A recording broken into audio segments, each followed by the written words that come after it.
Victory or death! Give them hell! Good evening, ladies and gents, back with another Conquerors Blade video. Sorry that there hasn't been one for the last couple of weeks. I've had Quincy and then I had COVID, so I've had a fun couple of weeks. But I'm back, and this time around I'm going to be showing you the best Warband build you can be building right now with the increased leadership, which actually landed today. Before we get into the video though, hit that subscribe button if you want to be kept up to date with the latest and greatest of Conquerors Blade. So then, the increased leadership of the season, I think this is the final kind of increase in leadership that we are getting. We have now all got by default 800 leadership. That is without any armor bonuses and stuff. Obviously any armor bonuses on top will be adding to that 800 as well, but going from 700 to 800 actually opens up a lot of kind of possibilities and a lot of kind of warband builds, and I am going to show you what I believe is the best warband build, bang for the buck, coming in at 790 leadership out of the 800, and it is really powerful. I'm going to be showing you some gameplay footage of a game I've literally just had where we absolutely wiped the floor clean with the enemy, and had it not been for the one of the other guys on my team scoring 250 unit kills, I would have become MVP. And I am finding every game I am playing with this warband build, I am coming MVP or very close to it. I'm always in the top 3 of the leaderboard. It is an insane warband build. It is doing a huge amount of damage, and I'm going to show you how to actually build each of these 3 kind of units as well. So going into it, the first one that I want to show you is the Vanguard Guards. Now, I did make an initial video about these guys and them not being very good. They have had a lot of buffs, they've had a lot of changes, and they've had a lot of nerf kind of buffs, stealth kind of buffs as well actually come into the game for them. These guys now are absolute powerhouses. They do an insane amount of damage, and they do so much damage that they actually cause my computer to actually like go down in frames for a second or two, which is insane. That is how much damage these guys are pumping out. They one-shot heroes. I literally scored a triple kill with these on the bounce the other day, just as I died, I think it was. I should have the gameplay footage showing you now. These guys literally scored a triple kill for me as I died, just from one move. It was absolutely insane. Plus all the unit kills and everything from them as well. So very quickly, the Doctrines, I have put a iron sides on them, which does seem to really help out a little bit. A lot of people are saying take the specific Doctrines. I haven't actually tried the melee damage reduced by 5%. I'm just kind of finding that I'm liking everything else, although I may actually change this one now for that increased defense. You do want to kind of have a little bit of defense, a little bit of attack on these guys, because you want them to pump out a lot of damage, but you also don't want them to just die instantly as they're going into the front lines. Veterancy, I have gone for this. A few people have swapped and taken these 5 points down to the bottom here.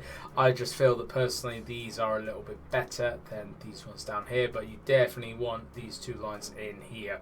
This one increases damage dealt to infantry by 15%, a must-have for these guys, and this one increases the number of enemies each soldiering attack by a normal strike by 1, which is huge.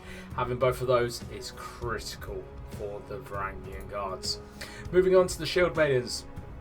This was the last, or one of the last videos that I actually published out about these girls, and these girls are utter powerhouses.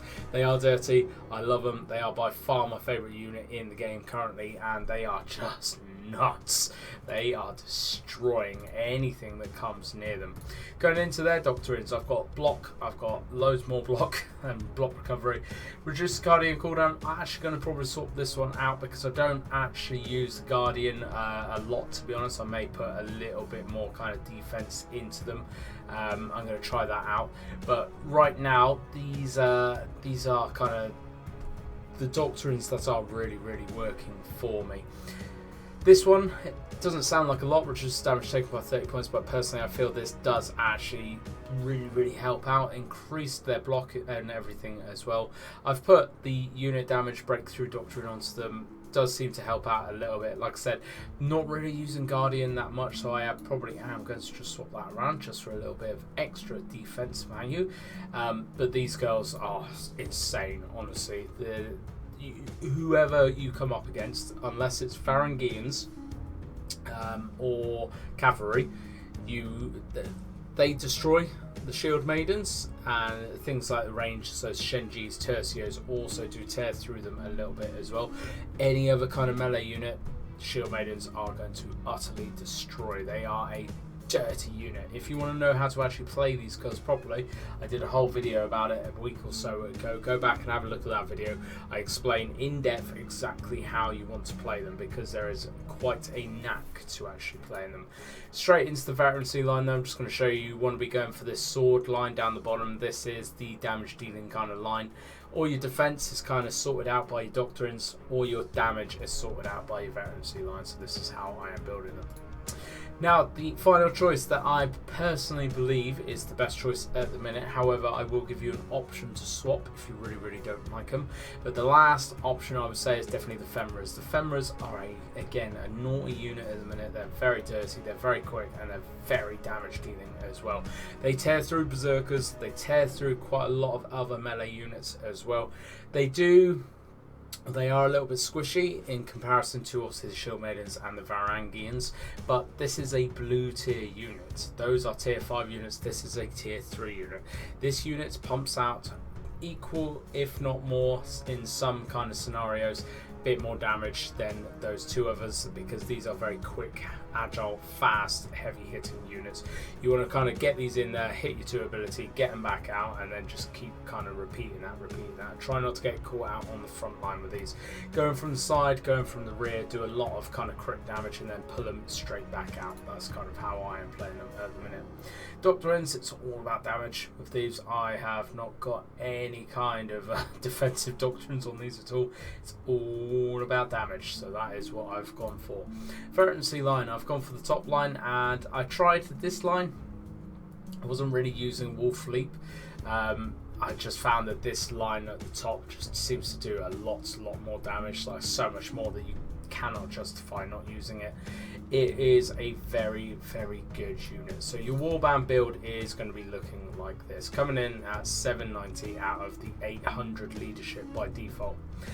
Now, obviously, if you have a little bit more leadership, like I do here, then you can substitute the Femras out for something like Berserkers, the Claymores, even possibly the Grandpas or the Palace Guards, something like that. Something that kind of fits your style a little bit better, but I kind of wanted to just make that default Warband build for people that just have 800 leadership.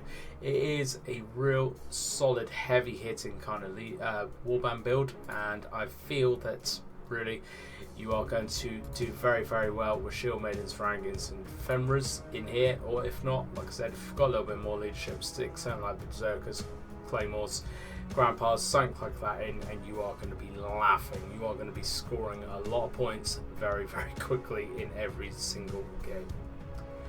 I'm going to leave this video here though. I hope you have enjoyed this video. I hope this has kind of opened your eyes up a little bit to kind of possible Warband builds that you can play.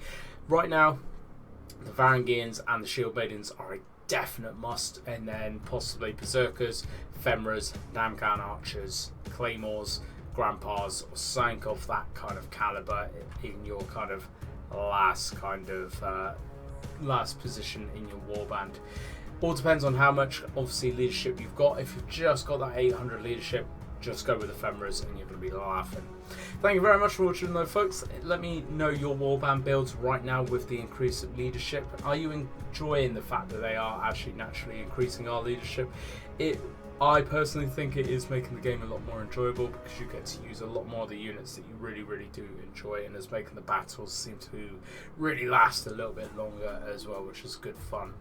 Like I said though, I'm going to leave it here. Thank you very much for watching though, folks. Hope you've enjoyed it. Hit that like button, the sub button, all that lovely fan doobie-tastic stuff, and I hope to catch you out on the battlefield.